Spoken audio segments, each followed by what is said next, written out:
health news all across the country. Children's hospitals are becoming overwhelmed as RSV hits earlier and harder than in years past. And as NBC's Ann Thompson explains, more than 3 in 4 pediatric beds in the U.S. are now filled.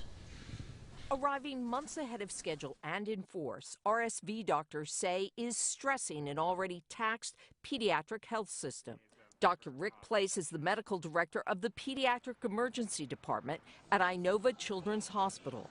The number of patients coming into the hospital are really putting an extraordinary strain on all of the services from the emergency department up to the inpatient services. The hospitals are at or above capacity, and the emergency departments are seeing double volumes from what they were ever seeing before COVID. 77% of pediatric beds across the country were occupied as of Sunday.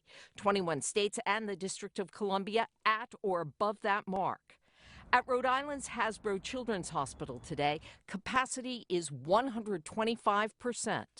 What is 125% capacity like? We do see children in hallway beds. We sometimes see them in our ambulance bays in chairs. Sometimes some docs even just go out to the waiting room and try to see some kids in the waiting room.